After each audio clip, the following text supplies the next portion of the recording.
प्रिय दर्शकों, आज की इस पावन कथा में हम श्रीमद्भागवत महापुराण के अद्भुत प्रसंगों का श्रवण करेंगे।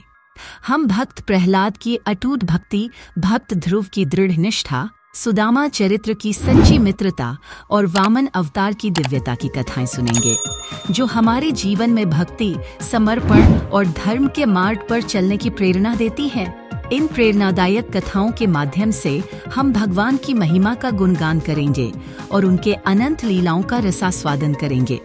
हम आपसे निवेदन करते हैं कि हमारे चैनल को सब्सक्राइब करें ताकि आप आगामी कथाओं और प्रवचनों से जुड़े रहें। आपकी सहभागिता हमारे लिए अत्यंत महत्वपूर्ण है और आपके समर्थन से ही हम इस आध्यात्मिक यात्रा को आगे बढ़ा सकते हैं। तो आइए इस दिव्य कथा का आनंद लें और भगवान की अनुकंपा से अपने जीवन को आलोकित करें। ओम नमो भगवते वासुदेवाय। हे भक्तजनों, श्रीमद्भागवत महापुराण के चतुर्थ स्कंध में मैत्रेय ऋषि और विदुर के संवाद का वर्णन है। मैत्रेय ऋषि ने विदुर को सृष्टि की उत्पत्ति, मनवंतर, राजाओं की वंशावली और भक्तों की कथाएं सुनाईं।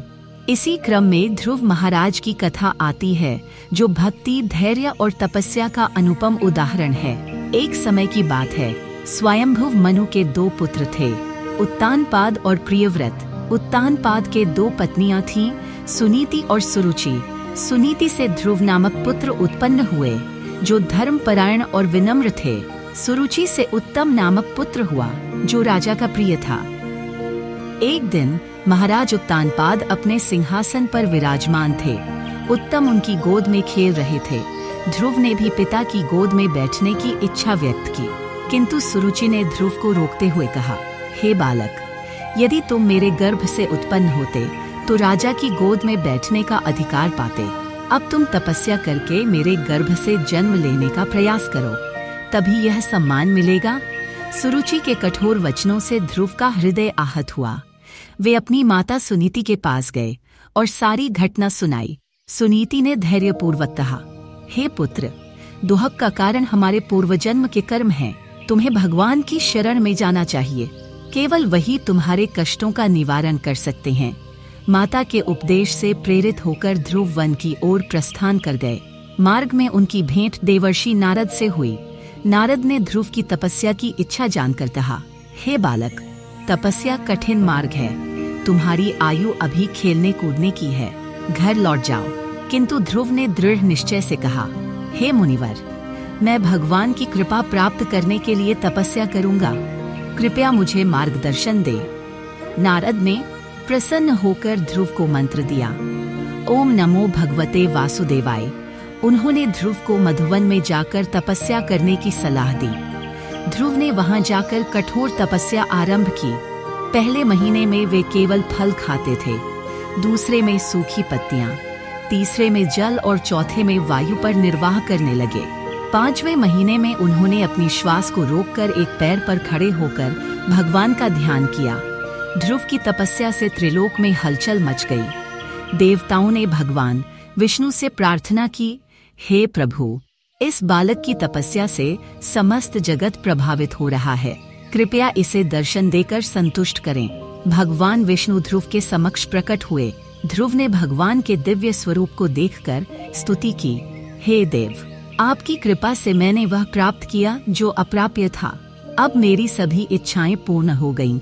भगवान ने प्रसन्न होकर कहा, हे ध्रुव, तुम्हारी तपस्या से मैं प्रसन्न हूँ। तुम्हें ध्रुव लोक की प्राप्ति होगी, जो अचल और शाश्वत है। तुम्हारे पिता तुम्हें राज्य देंगे और तुम्हारा यश संसार में अमर रहेगा। ध्रुव ने भगवान की स्तुति की, हे प्रभु, आपकी कृपा से मैंने वह प्राप्त किया जो अप्राप्य था। अब मेरी सभी इच्छाएं पूर्ण हो गईं। भगवान ने प्रसन्न होकर कहा, हे ध्रुव, तुम्हारी तपस्या से मैं प्रसन्न हूँ। तुम्हें ध्रुव लोक की प्राप्ति होगी, जो अचल और शाश्वत है। तुम्हारे पिता तुम्हें राज्य देंगे और तुम्हारा यश संसार में अमर रहेगा। ओम नमो भगवते वासुदेवाय। हे भक्तों, जब ध्रुव ने कठोर तपस्या की सीमाओं को छू लिया, तब उनके हृदय में एक असीम शांति समा गई। उन्होंने बिना किसी विघ्न के अपने कर्तव्य का पालन करते हुए राज्य संभाला और समस्त प्रजा में धर्म, सत्य एवं परोपकार की नई ज्योति जगाई। ध्रुव चरितम पठेत भक्त्या यह श्रद्धया समाहितः सयाति परम स्थानं ध्रुवलोकन सनातनम। जो भक्त ध्रुवचरित का पाठ श्रद्धा से करता है वह सनातन ध्रुवलोक तक पहुंच जाता है। हे राजन, इन शब्दों में भगवान की अटूट कृपा का संदेश छिपा है। ध्रुव ने अपने कष्टों और तपस्या से जो फल प्राप्त किया वह केवल उनके समर्पण का प्रमाण है। उनके राज्य में प्रजा सुख, समृद्धि और शांति का अनुभव करती थी। परंतु जीवन के प्रत्येक चरण में एक नई परीक्षा होती है। कुछ वर्ष बीत गए जब ध्रुव के मन में आंशिक वैराग्य की अनुभूति होने लगी। प्रजा में अशांति के सूक्ष्म संकेत दिखाई देने लगे, किंतु वे स्वयं अपने आंतरिक स्वभाव से अडिग थे। एक दिन उन्होंने अपने चरणों में बैठकर परमात्मा से प्रश्न किया, हे भगवान, किंचित दुहम मम मनसी व्याप्तन कथन अहं सदा संतुष्ट एवं परम शांति को प्राप्त करूं। भगवान के स्वर में एक मधुर करुणा झलक उठी और उन्होंने निम्नलिखित श्लोक प्रकट किया, नैव किंचिदपि विना तपो सी जन्म नहीं यदा त्वं हृदय शिरसी निरपेक्षसी। जब तक तुम निरपेक्ष भाव से बिना किसी संशय के अपने हृदय में तप नहीं करते तब तक जन्म का कोई स्थायी फल नहीं मिलता। हे भक्तों, इस श्लोक का अर्थ यह है कि आत्मा की शुद्धि और मोक्ष की प्राप्ति केवल अडिग तपस्या और निरंतर भक्ति से ही संभव है। ध्रुव ने इस उपदेश को आत्मसात किया और अपनी तपस्या को और भी गहराई दी। समय के साथ ध्रुव ने अपनी राज्याभिषेक की परिणति देखी। महाराज उत्तानपाद ने अपने पुत्र को संपूर्ण राज्य का उत्तराधिकारी घोषित कर। हे भक्तजनों, भगवान की भक्ति कितनी अद्भुत है, यह हमें ध्रुव महाराज की कथा से ज्ञात होता है। जब एक बालक जिसे संसार ने अस्वीकार कर दिया था अपनी आत्मा की पुकार लेकर भगवान की शरण में गया, तो भगवान ने उसे न केवल अपनाया बल्कि उसे वह स्थान प्रदान किया जो सृष्टि के प्रारंभ से लेकर अंत तक अचल रहेगा। आइए आगे की इस दिव्य कथा को विस्तार से श्रवण करें। जब भगवान विष्णु ने अपने दिव्य स्वरूप में प्रकट होकर ध्रुव को दर्शन दिए तब ध्रुव जी के नेत्र प्रेमाश्रुओं से भर उठे। उन्होंने अपने दोनों हाथ जोड़कर स्तुति करनी चाहिए, परंतु अत्यधिक भावावेश में वे शब्दों को नहीं जुटा पा रहे थे। मोम नमो भगवते वासुदेवाय। भगवान ने करुणा से मुस्कुराते हुए अपने शंख से ध्रुव के मस्तक का स्पर्श किया। तभी ध्रुव को दिव्य वाणी प्राप्त हुई और उन्होंने हृदय की गहराइयों से भगवान की स्तुति प्रारंभ की। यो नन्तः प्रविश्य मम वाचमिमा प्रसुप्तान संजीवित्यखिल शक्तिधरा स्वधाम्ना अन्याश्च हस्तचरण श्रवणत्वगादीन प्राणानो भगवते पुरुषाय तुभ्यम। हे पुरुषोत्तम भगवान, आप अपनी दिव्य शक्ति से इस जड़ वाणी को जीवन प्रदान करते हैं। आपकी कृपा से ही जड़ वस्तुएं भी चेतनता प्राप्त कर लेती हैं। मैं आपको सादर प्रणाम करता हूँ। ध्रुव जी के इन वचनों से भगवान अति प्रसन्न हुए। उन्होंने प्रेम पूर्वक कहा, हे वत्स, मैं तुम्हारी दृढ़ भक्ति से प्रसन्न हूँ। जो मनुष्य तुम्हारी भांति मेरे प्रति अडिग रहेगा मैं उसे अवश्य अपना लूंगा। अब बताओ तुम्हारी क्या इच्छा है। ध्रुव जी ने भाव विह्वल होकर उत्तर दिया, हे प्रभु, आपके चरणों का दर्शन प्राप्त कर मैंने वह पा लिया जो समस्त लोकों में दुर्लभ है। अब मुझे किसी अन्य वरदान की इच्छा नहीं। भगवान ने मंद मुस्कान के साथ कहा, हे ध्रुव, जब कोई भक्त निष्काम होकर मेरी शरण में आता है तब मैं उसे वह भी देता हूँ जो उसने मांगा नहीं था। मैं तुम्हें एक दिव्य लोक प्रदान करता हूँ जो स्थिर रहेगा। वह तीनों लोकों से ऊपर रहेगा और वहाँ सूर्य, चंद्र तथा तारों का भी प्रभाव नहीं होगा। यह पादपद्म भवम मनसा जिगीषो त्वामात्मनः श्रेणमीप्सितमर्थकल्पम तन्नाथ नाथयति यह स्वयंद्वरे स्मिन् तस्मै नमो भगवते खिल्लोकनाथ। जो मनुष्य अपने जीवन के सभी संकल्पों और इच्छाओं को त्याग कर केवल आपके चरण कमलों की शरण में आता है वह संसार में किसी अन्य आश्रय का कभी भी इच्छुक नहीं होता। ध्रुव जी को यह वरदान देकर भगवान अंतर्धान हो गए। जब उन्होंने अपनी आंखें खोली तो देखा कि भगवान का स्वरूप लुप्त हो चुका है, किंतु अब उनके हृदय में भगवान की अमिट छवि अंकित हो चुकी थी। इधर देवर्षि नारद, ध्रुव के पिता, महाराज उत्तानपाद के पास पहुँचे और उन्हें ध्रुव जी की तपस्या, भगवान के दर्शन तथा उनके द्वारा दिए गए वरदान के विषय में बताया। यह सुनकर महाराज उत्तानपाद का हृदय आनंद और लज्जा से भर गया। मैं कितना दुर्भाग्यशाली पिता हूँ जिसने अपने ही पुत्र को वन में जाने दिया, किंतु भगवान की कृपा से अब मुझे पुनः अपने पुत्र का स्नेह प्राप्त होगा। राजा ने पूरे राज्य में उत्सव मनाने की घोषणा की। जब ध्रुव जी मधुवन से वापस लौटे तो अयोध्या के मार्ग को पुष्पों से सुशोभित किया गया था। प्रजा ने प्रेम पूर्वक अपने आराध्य राजकुमार का स्वागत किया। महाराज उत्तानपाद ने उन्हें सिंहासन पर बिठाया और स्वयं संन्यास ग्रहण कर तपस्या के लिए वन चले गए। इस प्रकार ध्रुव जी राज्य करने लगे। उनके राज्य में धर्म की स्थापना हुई, प्रजा सुखी थी और चारों ओर आनंद का वातावरण था। किंतु उनके जीवन में अभी एक और परीक्षा शेष थी। कुछ वर्षों बाद ध्रुव जी के छोटे भाई उत्तम यक्षों के साथ युद्ध करते हुए वीरगति को प्राप्त हो गए। यह सुनकर ध्रुव जी को अत्यंत क्रोध आया और उन्होंने समस्त यक्षों का संहार करना प्रारंभ कर दिया। जब यह स्थिति कुबेर तक पहुंची, जो यक्षों के स्वामी थे, तो वे ध्रुव जी के पास आए और बोले, हे ध्रुव, क्रोध पर विजय प्राप्त करना ही महान राजा की पहचान है। तुम्हारे भाई का वध केवल एक यक्ष के द्वारा किया गया था, फिर तुमने इतने निर्दोष यक्षों का वध क्यों किया? ध्रुव जी ने शांत होकर कुबेर से क्षमा मांगी। कुबेर ने उन्हें आशीर्वाद दिया और कहा, हे राजन, अब तुम तपस्या के लिए जाओ, तुम्हारे लिए स्वर्ग के द्वार खुले हैं। ध्रुव जी ने राज्य अपने पुत्र को सौंप दिया और तपस्या में लीन हो गए। जब उनका काल पूरा हुआ तब भगवान के पार्षद विमानों के साथ आए और उन्हें दिव्य ध्रुव लोक में ले गए। आज भी ध्रुव लोक आकाश में अटल बना हुआ है। यह कथा हमें सिखाती है कि जो मनुष्य एकाग्रचित होकर भगवान की भक्ति करता है, उसे कोई भी शक्ति रोक नहीं सकती। इस कथा का श्रवण करने से मनुष्य के भीतर भक्ति, श्रद्धा और धैर्य उत्पन्न होता है। जो व्यक्ति ध्रुव चरित्र का स्मरण करता है, उसे जीवन में स्थिरता, सफलता और भगवान की कृपा अवश्य प्राप्त होती है। ध्रुव चरितन पठेत भक्त्या या श्रद्धया समाहिता स याति परम स्थानं ध्रुवलोकन सनातनम। जो भक्त श्रद्धा और भक्ति से ध्रुव चरित्र का पाठ करता है, वह सनातन ध्रुव लोक को प्राप्त करता है। इस प्रकार ध्रुव चरित्र की यह दिव्य कथा संपन्न हुई। आदरणीय श्रोतागण, आज हम श्रीमद्भागवत महापुराण के आधार पर भगवान श्री कृष्ण और उनके परम मित्र सुदामा की पावन कथा का श्रवण करेंगे।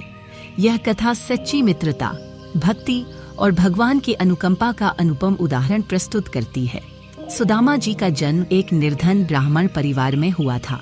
उनके पिता मटुका और माता रोचना देवी थीं। बाल्यकाल से ही सुदामा जी में धर्म, संस्कार और वेदाध्ययन के प्रति गहरी रुचि थी। उन्होंने उज्जैनी में संदीपनी मुनि के आश्रम में शिक्षा ग्रहण की, जहां उनकी मुलाकात श्री कृष्ण से हुई। दोनों में गहरी मित्रता स्थापित हुई, जो जीवन पर्यंत अटूट रही। Site turn search. गुरुकुल में शिक्षा के दौरान एक दिन गुरुमाता ने सुदामा और श्री कृष्ण को वन से लकड़ियां लाने के लिए भेजा। उन्होंने उन्हें चने दिए ताकि भूख लगने पर वे उनका सेवन कर सकें। वन में अचानक मूसलधार वर्षा होने लगी, जिससे दोनों भीग गए और एक वृक्ष के नीचे शरण ली। भूख से व्याकुल सुदामा ने सोचा कि श्री कृष्ण को बिना बताए चनों का सेवन कर लूं, परंतु उनकी यह कृत्य उनके लिए दरिद्रता का कारण बना। शिक्षा पूर्ण करने के बाद सुदामा जी का विवाह एक साध्वी ब्राह्मणी से हुआ। उनका जीवन सादगीपूर्ण था और वे निर्धनता में भी संतुष्ट रहते थे। समय के साथ उनकी आर्थिक स्थिति अत्यंत दयनीय हो गई। उनकी पत्नी ने उन्हें श्री कृष्ण से सहायता मांगने के लिए प्रेरित किया। सुदामा जी संकोचवश अपने मित्र से मिलने द्वारका की ओर प्रस्थान करते हैं। द्वारका पहुंचकर सुदामा जी ने देखा कि श्री कृष्ण का महल स्वर्ग के समान सुंदर है। वहां पहुंचकर उन्होंने द्वार पर खड़े होकर अपने मित्र से मिलने की इच्छा व्यक्त की।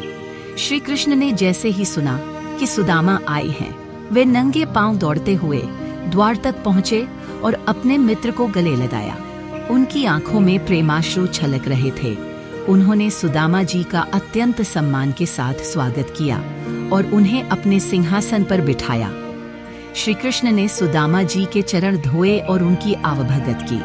सुदामा जी ने संकोचवश अपने साथ लाए चावल श्री कृष्ण को नहीं दिए, लेकिन श्री कृष्ण ने उनकी मन स्थिति को समझते हुए स्वयं ही वह पोटली ले ली और प्रेम पूर्वक चावल का सेवन किया।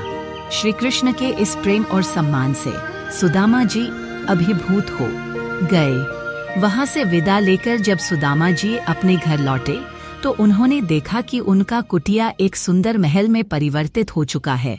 उनकी पत्नी सुंदर वस्त्रों में सजी हुई थी और घर में सभी प्रकार की संपत्ति उपलब्ध थी। सुदामा जी ने समझा कि यह सब श्री कृष्ण की कृपा का परिणाम है। सुदामा जी ने ऐश्वर्य प्राप्त किया, लेकिन वे विषय भोगों से अनासक्त रहे और हमेशा भगवान की भक्ति में ही रहे। उन्होंने अपने जीवन को धर्म, भक्ति और सेवा में समर्पित किया। उनका जीवन हमें सिखाता है कि सच्ची मित्रता और भक्ति का फल सदैव शुभ होता है और भगवान अपने भक्तों की सच्ची भावना को समझते हैं। इस प्रकार सुदामा जी की दरिद्रता समाप्त हो गई और वे श्री कृष्ण की भक्ति में लीन होकर सुखपूर्वक जीवन व्यतीत करने लगे। यह कथा हमें सिखाती है कि सच्ची मित्रता, भक्ति और भगवान की अनुकंपा से जीवन में सभी कठिनाइयाँ दूर हो सकती हैं। श्रीमद्भागवत महापुराण में इस कथा का वर्णन मिलता है जो हमें जीवन में सच्ची मित्रता और भक्ति का महत्व सिखाता है। आदरणीय श्रोतागण, आज हम श्रीमद्भागवत महापुराण के 7वें और 8वें स्कंध में वर्णित भक्त प्रहलाद और वामन अवतार की दिव्य कथा का श्रवण करेंगे। यह कथा हमें भक्ति, धैर्य और भगवान की अनुकंपा का महत्व सिखाती है। 7वें स्कंध में भक्त प्रहलाद की कथा का वर्णन मिलता है। प्रहलाद जी असुराज हिरण्यकशिपु के पुत्र थे, किंतु वे बाल्यकाल से ही भगवान विष्णु के परम भक्त थे। हिरण्यकशिपु ने कठोर तपस्या के माध्यम से ब्रह्मा जी से वरदान प्राप्त किया था, जिससे वह स्वयं को अमर समझने लगा था। उसने समस्त त्रिलोक्य में भगवान विष्णु की भक्ति पर प्रतिबंध लगा दिया था, परंतु प्रहलाद जी ने अपने पिता के आदेशों की अवहेलना करते हुए निरंतर भगवान विष्णु की भक्ति में लीन रहे। उनकी इस निष्ठा के कारण हिरण्यकशिपु ने उन्हें अनेक प्रकार से प्रताड़ित किया, किंतु भगवान की कृपा से प्रहलाद जी सदैव सुरक्षित रहे। अंततः भगवान ने नरसिंह अवतार धारण कर हिरण्यकशिपु का वध किया और अपने भक्त प्रहलाद की रक्षा की। 8वें स्कंध में वामन अवतार की कथा का वर्णन मिलता है। भगवान विष्णु ने वामन अवतार धारण कर बलि महाराज से 3 पग भूमि का दान मांगा। बलि महाराज ने सहर्ष दान देने का वचन दिया। तब भगवान वामन ने अपने त्रिविक्रम रूप में 3 पगों में संपूर्ण ब्रह्मांड को नाप लिया और बलि महाराज को पाताल लोक का अधिपति बनाया। यह कथा हमें दान, विनम्रता और भगवान की लीला का महत्व सिखाती है। इन दोनों कथाओं में हमें यह सीख मिलती है कि भगवान की भक्ति और उनकी लीला का स्मरण हमें जीवन के कठिनाइयों से उबारता है और हमें धर्म के मार्ग पर अग्रसर करता है। अब हम इस कथा को यहीं विराम देते हैं। भगवान की कृपा आप सभी पर बनी रहे।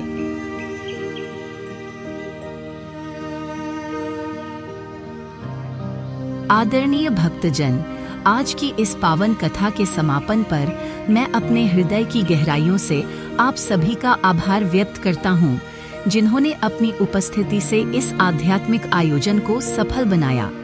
यदि हमारे कथन में कोई त्रुटि या अशुद्धि रह गई हो तो मैं भगवान से और आप सभी से क्षमा प्रार्थी हूँ।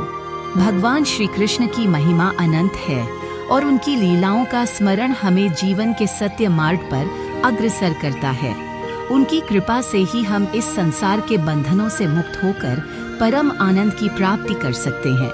मैं आप सभी से निवेदन करता हूँ कि हमारे इस आध्यात्मिक परिवार से जुड़े रहें। हमारे चैनल को सब्सक्राइब करें ताकि आगामी कथाओं और प्रवचनों के माध्यम से हम भगवान की महिमा का गुणगान एक साथ कर सकें। आपकी सहभागिता और समर्थन हमारे लिए प्रेरणा स्रोत है और हमें धर्म के मार्ग पर चलने की शक्ति प्रदान करता है। इस प्रकार आज की कथा को यहीं विराम देते हुए मैं आपसे विदा लेता हूँ। भगवान श्री कृष्ण की कृपा आप सभी पर बनी रहे और आपका जीवन सुख, शांति और समृद्धि से परिपूर्ण हो। हरे कृष्ण।